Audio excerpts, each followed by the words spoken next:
महाकाली, शंकर जी।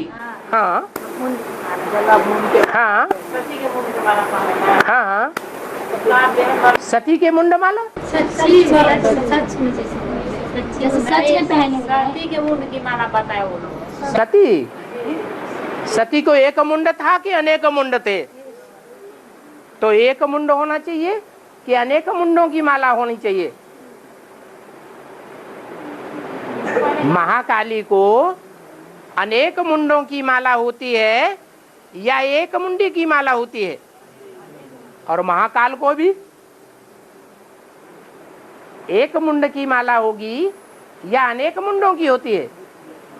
हाँ, उनमें नंबरवार मुंड तो जरूर होंगे।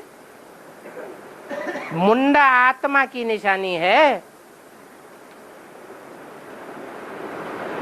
इसलिए मुंडमाल कहा जाता है। विजयमाला को मुंडमाल नहीं कहा जाता, शरीर को रुंड कहा जाता है। वो रुंडमाल है, रुंड अर्थात शरीर, धड़, उसमें आत्मा नहीं होती है और मुंड में आत्मा होती है। ये रुद्रमाला और चंद्रवंशियों की माला में अंतर दिखाया हुआ है। और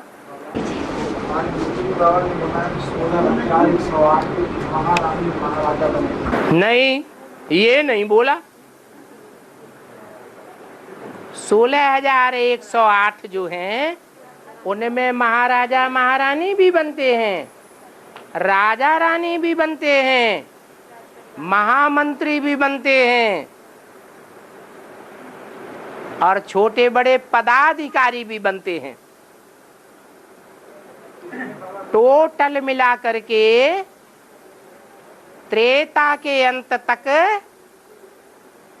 कितनों की माला बन जाती है पद प्राप्त करने वालों की? 16,108। ये माला सतयुग के आदि में इतनी बड़ी नहीं होती है, त्रेता के अंत तक पहुंचते पहुंचते 16,108 पदधारी, उनका हिसाब किताब सामने आ जाता है।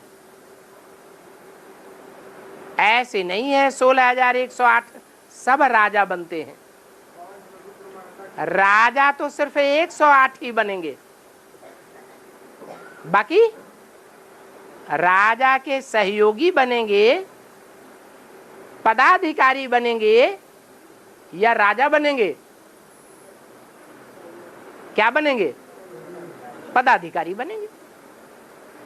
और शिव बाप की याद से 5,000 वर्षों के संस्कार को बदल सकते हैं। शिव बाप ज्योति बिंदु, वो शिव बाप ज्योति बिंदु परम धाम में है, तब उसका नाम शिव है। या इस सृष्टि पर आता है, कोई काम करके दिखाता है, तब नाम शिव है? नाम कब पड़ता है और काम कहाँ होता है? साकार सृष्टि पर काम होता है। तो वो सुप्रीम सोल जब ऐसा साकार सृष्टि पर आती है, तब जो जो कर्म करती है या जिन किन्हीं भी इंद्रियों से कर्म करती है, जिस टाइम भी कर्म करती है और जिस किसी भी आत्मा के साथ कर्म करती है, क्या कोई भी आत्मा XYZ उसके साथ कर्म करेगी तो उसका परिणाम शिव अर्थात कल्याणकारी ही होगा या कल्याणकारी होगा? कल्याणकारी ही होगा। दुनिया में कोई मनुष्य वैश्या के साथ कर्मेंद्रियों से कर्म करता है तो उसे अच्छा माना जाता है या बुरा माना जाता है? वो बुराई को बुरा बनाने वाला, बढ़ाने वाला है या घटाने वाला है? बढ़ाने वाला है। और शिव वैश्याओं का भी उद्धार करता है या नहीं करता है? वैश्याओं का भी उद्धार करता है। जैसे कोई डूबा हुआ है तो डूबे हुए को उत माने ऊपर और हर माने हरण करके लाने वाला, डूबे हुए को नीचे से ऊपर लाने वाला। तो जो नीचे गिरा हुआ है, डूबा हुआ है, उसको कोई उठाने जाएगा तो वो उसे भी डुबोने की कोशिश करेगा या ऊपर लाने की कोशिश करेगा? है जो डूबा हुआ है वो तो जो डूबने वाले को बचाने जाएगा उसको भी डुबाने की कोशिश करेगा।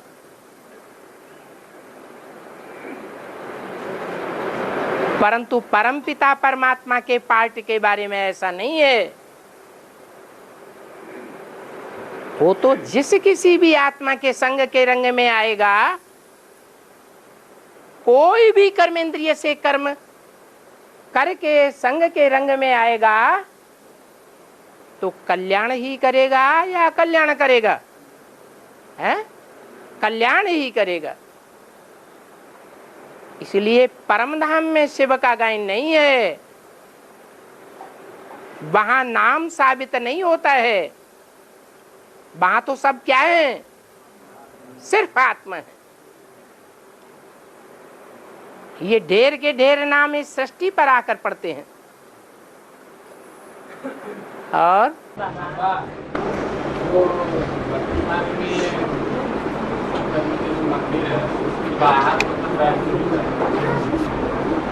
बाहर में हाँ बाहर मतलब बाहर क्यों अंदर नहीं होता है? नंदीगढ़ कंपिल में जाके बैठा देखो, रामेश्वर नाथ मंदिर में अंदर बैठा हुआ है या बाहर बैठा हुआ है? कालेश्वर नाथ मंदिर में भी जाके देखो, वहां भी अंदर बैठा हुआ है या बाहर बैठा हुआ है? हाँ हमारा रोज क्लास पढ़ते हैं, उसमें कोई भाई नहीं है, है?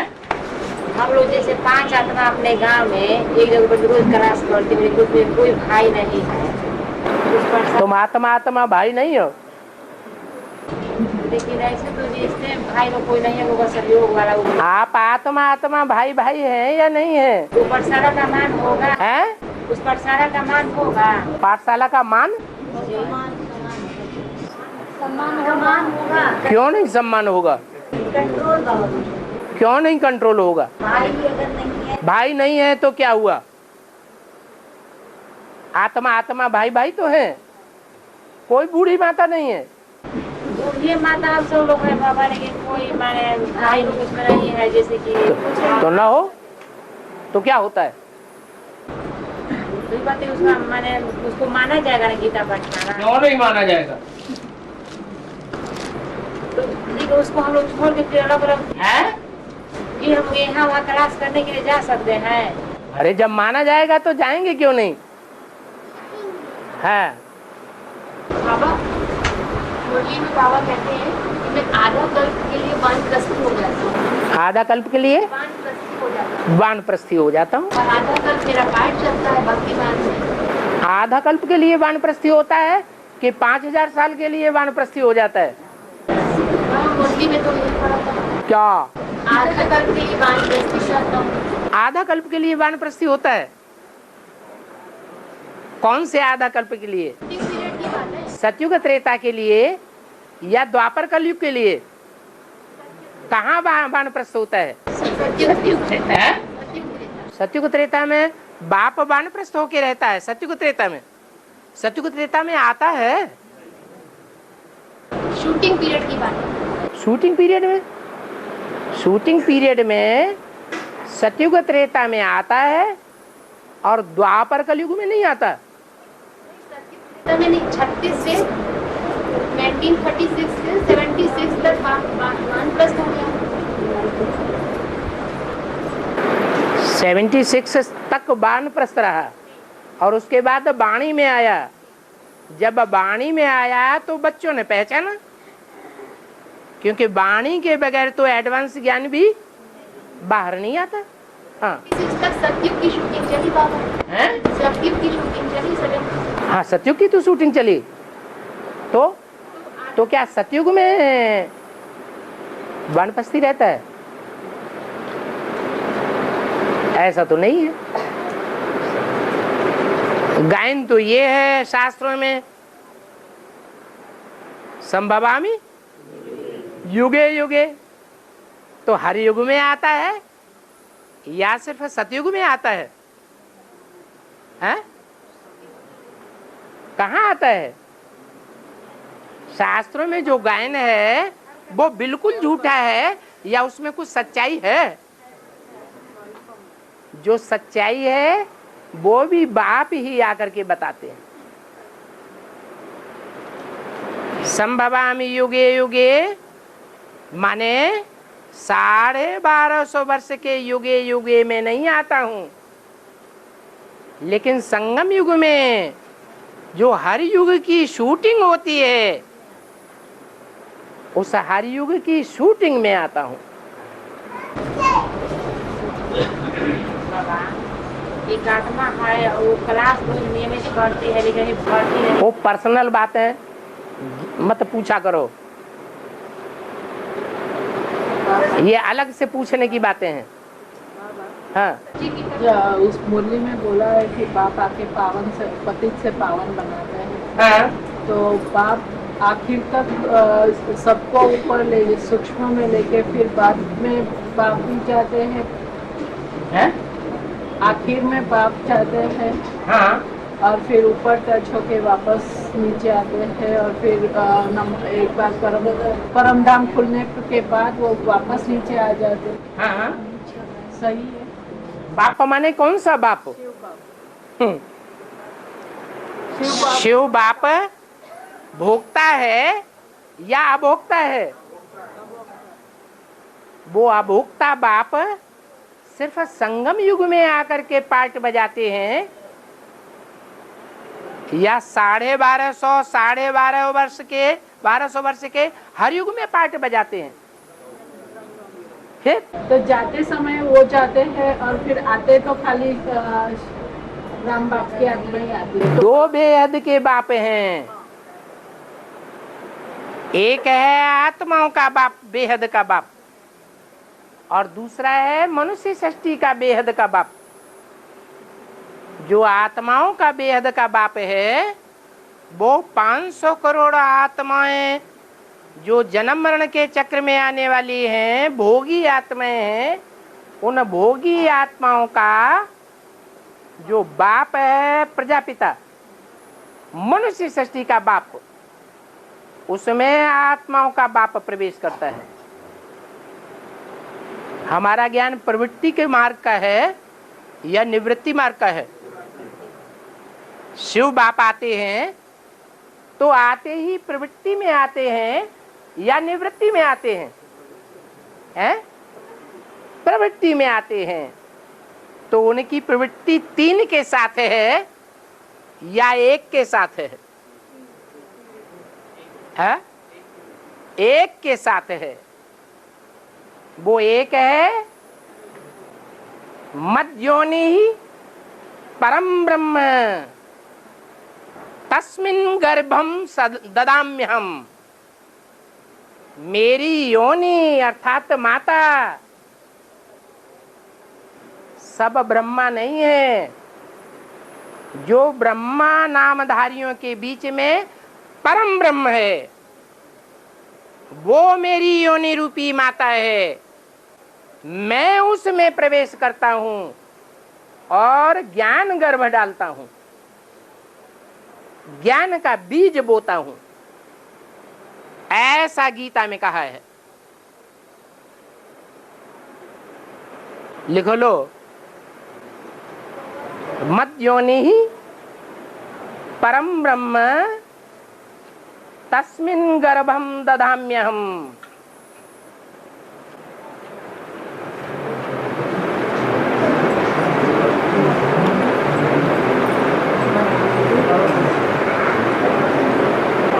ज्ञान का बीज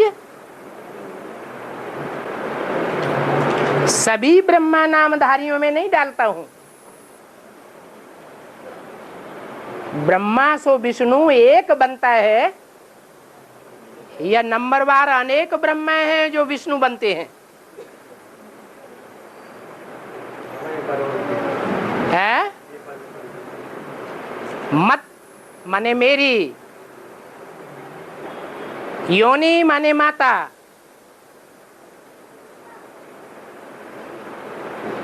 मत योनि परम ब्रह्म, छोटा मोटा ब्रह्मा नहीं, परम ब्रह्म, तस्मिन उसमें, गर्भम माने ज्ञान गर्भ का बीज, ददाम्यहम डालता हूं।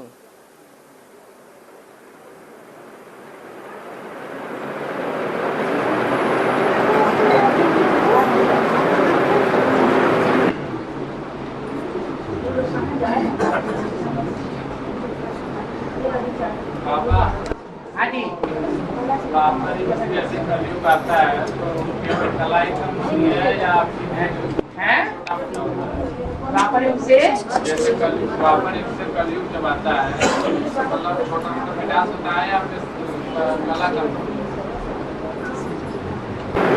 सतयुग के बाद जब त्रेता आता है तो विनाश होता है या कलाएं कम होती हैं?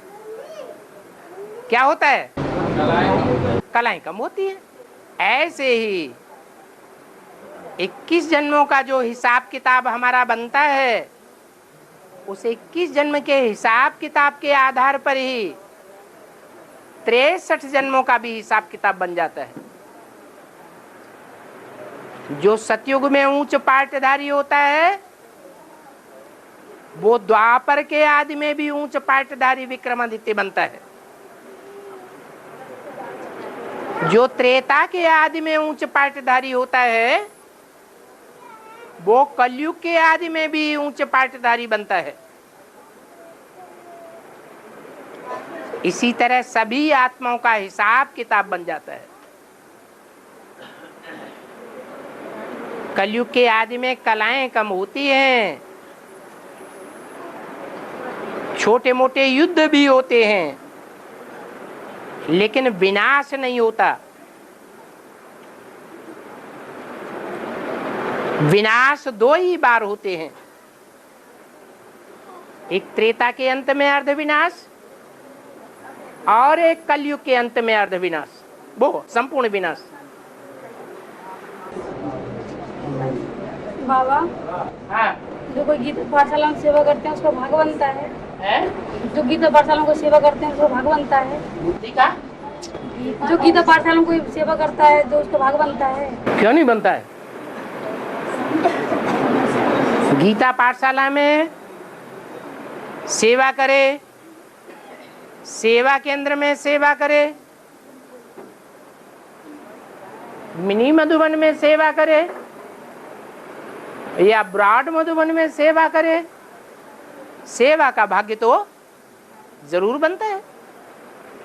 सच्ची गीता में कृष्ण का शरीर सतयुग में होता है, आत्मा संगम में होता है। हाँ, इसका मतलब ये है कि शरीरधारी कृष्ण सतयुग में पार्ट बजाता है या संगम में पार्ट बजाता है?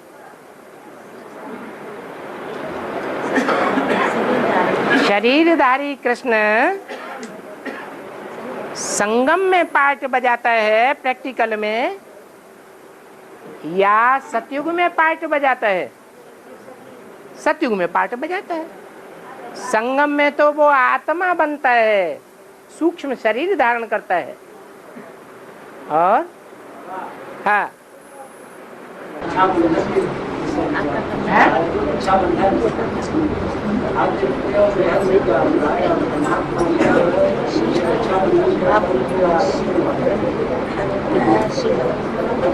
जो झूठे ब्राह्मण होते हैं वो सिर्फ दिखावा करते हैं, पवित्रता के बंधन का दिखावा करते हैं। और कलयुग के अंत में खास करके कुमारियां भाई को पवित्रता के बंधन में बांधने का दिखावा करती है। नहीं तो पहले भक्ति मार्ग में ब्राह्मण होते थे जो पवित्रता की राखी बांधते थे घर घर जाकर के। वो कहाँ की यादगार है? संगम युग में सतो प्रधान शूटिंग के पीरियड में शिव बाप ने किसी ब्राह्मण बच्चे में प्रवेश करके अनेक आत्माओं को पवित्रता की राखी के बंधन में बांधा था। उसकी यादगार भक्ति मार्ग में सतो प्रधान पीरियड में चलती है ब्राह्मण के द्वारा। फिर जब भक्ति मार्ग तमो प्रधान हो जाता है तो कन्याएं पैसे लेने के लिए भाइयों को राखी बांधने लग पड़ती है, पवित्रता की बात ही भूल जाती है। ये भी कहाँ की यादगार है? हैं? अभी संगम युग की यादगार है। और भक्ति मार्ग में एक त्योहार मनाते हैं नाग पंचमी। उस दिन नाग को जो है दूध, गाय का दूध भी पिलाते हैं। हाँ? और उसका पूजा भी करते हैं। हाँ? तो इसका बिहार में क्या है? पांडव कितने थे? 5। और वो पांडव पंडा बाप के आने पर पांडव बनते हैं या आने से पहले नागों की तरह विषैले थे? हैं? नागों की तरह विषैले थे।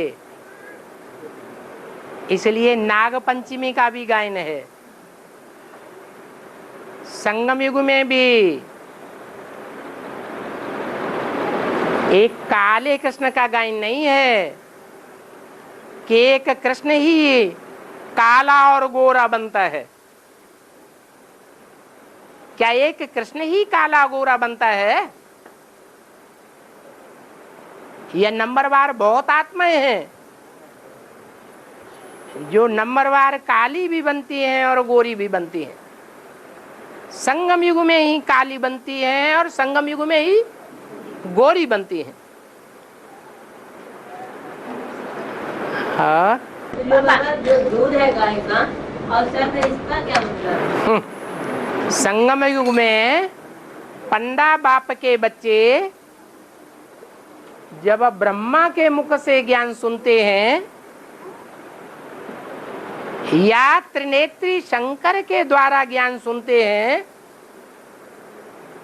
तो पवित्र बनते हैं, या जब ज्ञान गंगाएं निकलती हैं तब पवित्र बनते हैं।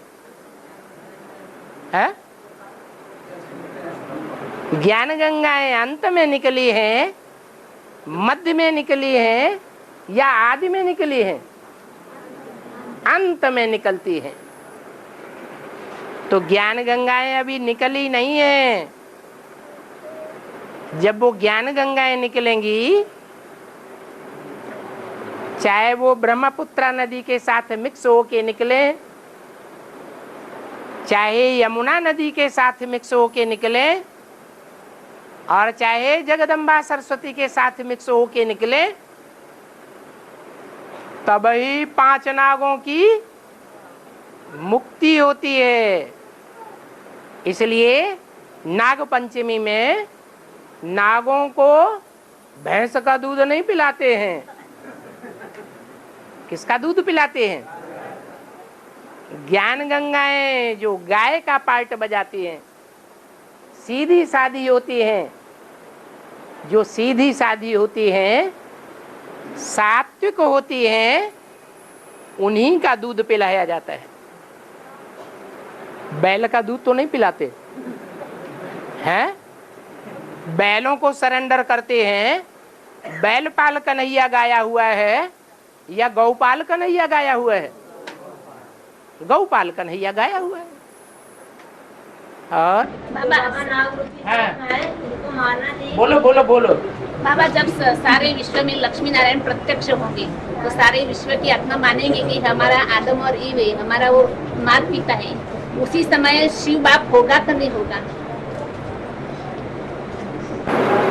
जब बाप ने बच्चे को आप समान बना दिया तो बाप दुकान संभालता है या घर में बैठता है? अच्छा, एकदम घर में बैठ जाता है या धीरे धीरे करके दुकान छोड़ता है? धीरे धीरे करके छोड़ देता है। जब सारी दुनिया को विश्वास बैठ जाएगा कि बाप ने इस अमुक बड़ल्ले बच्चे को संगम युग की जो राजाई है, विश्व की बादशाही है, वो सौंप दी है, तो दुनिया की जो 500 करोड़ आत्माएं हैं उनकी बुद्धि का लगाव साकार में लगेगा या निराकार में लगेगा? साकार में लग जाएगा। कोई का पहले लग जाएगा और कोई का अंतिम क्षणों में जाकर के लगेगा, जब सब आत्माएं वापस जाने वाली होंगी। उसी आधार पर षष्ठी चक्र में आने का हिसाब किताब बन जाता है। और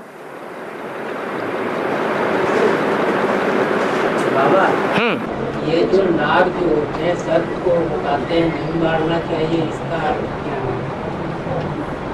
इसको क्यों पाबंदी लगाई जाए?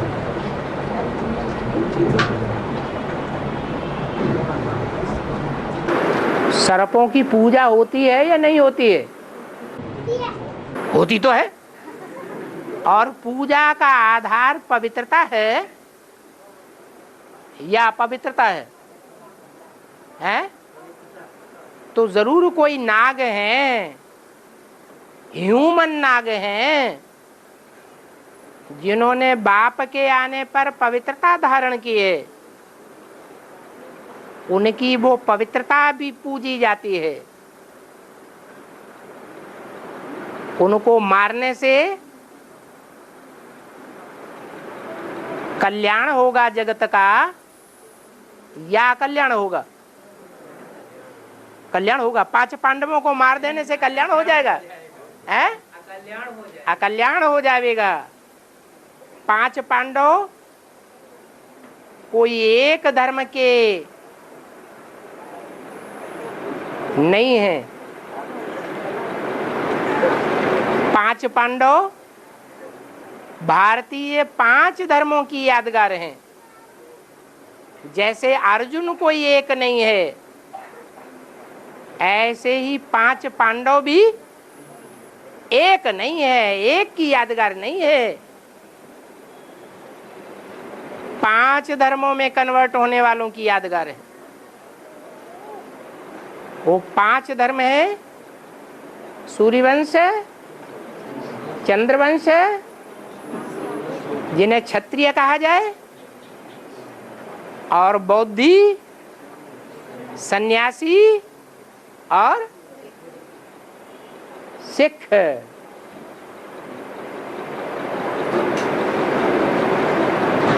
सिख हमारे घर पे बहुत सांप आते हैं, बहुत मारते हैं।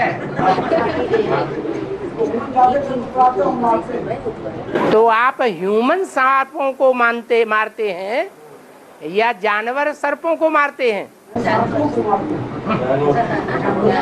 वो जानवर सर्प हैं या ह्यूमन हैं, मनुष्य हैं? जानवर हैं। जानवरों को तो मारना ही होता है। उनको भगवान पढ़ाता है या मनुष्य के रूप में जो सर्प हैं उनको पढ़ाता है? उनको नहीं मारना है। हाँ।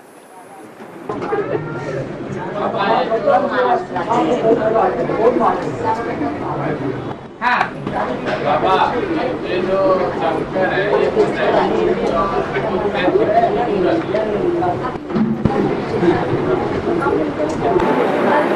शिव बाबा जो पतितों को पावन बनाने वाला है,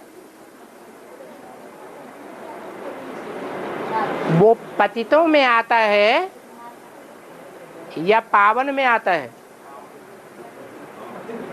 जो पतित होते हैं वो ज्यादा पापी होते हैं या जो पावन देवताएं होते हैं वो ज्यादा पापी होते हैं? तो जो ज्यादा पाप करते हैं वो ही भूत प्रेत बनते हैं, चाहे वो ब्रह्मा हो, चाहे वो ब्रह्मा के फॉलोअर्स हो।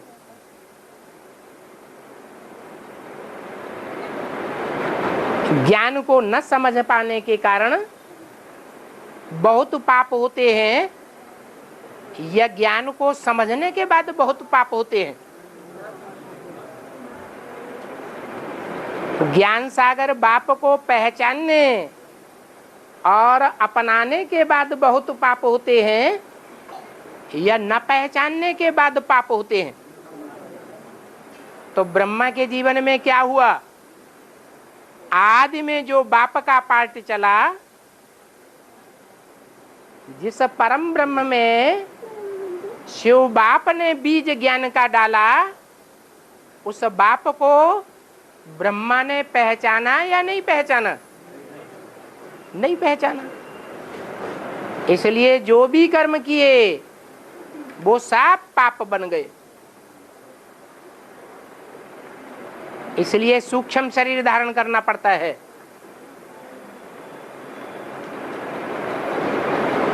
जो पापी होते हैं वो ही सूक्ष्म शरीर धारण करते हैं। और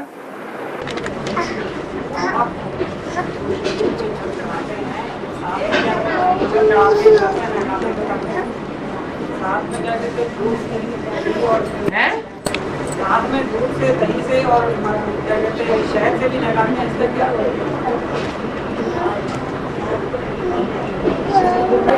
घी ज्यादा अच्छा होता है, ज्यादा पवित्र होता है या तेल ज्यादा पवित्र होता है? घी में ज्यादा ताकत होती है या मक्खन में ज्यादा ताकत होती है या दूध में ज्यादा ताकत होती है? हैं? घृत में ज्यादा ताकत होती है। तो ये ज्ञान जल की बात है। शिव बाप जो ज्योति बिंदु सूक्ष्म है, वो जिस बड़े लिंग रूप में शरीर में प्रवेश करता है, वो शरीरधारी जब भक्ति मार्ग वालों के बीच में होता है, अर्थात बेसिक ब्राह्मणों के बीच में होता है, बेसिक नॉलेज लेता है, तो उसके ऊपर दूध भी चढ़ाया जाता है, घृत भी चढ़ाते हैं, मक्खन भी लगाते हैं। ये ज्ञान की निशानी है या स्थूल मक्खन दूध की निशानी है? ज्ञान की निशानी है।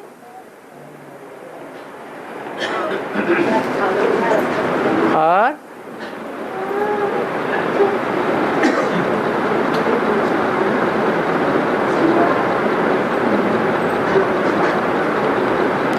शंकर ने जब सती से विवाह किया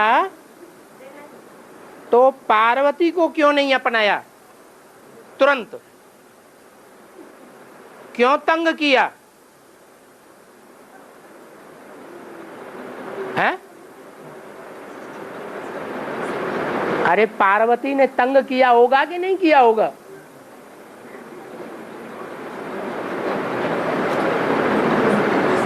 तंग किया या नहीं किया? जब एडवांस ज्ञान निकलता है तो जो अव्वल नंबर पार्वती है वो तुरंत ज्ञान लेती है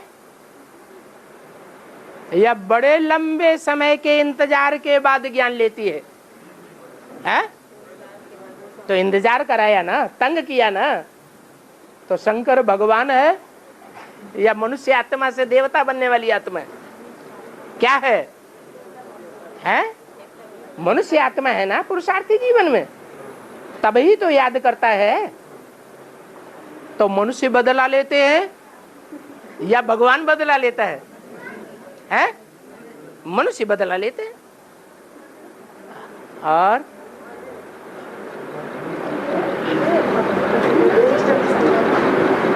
हाँ जी, हाँ जी।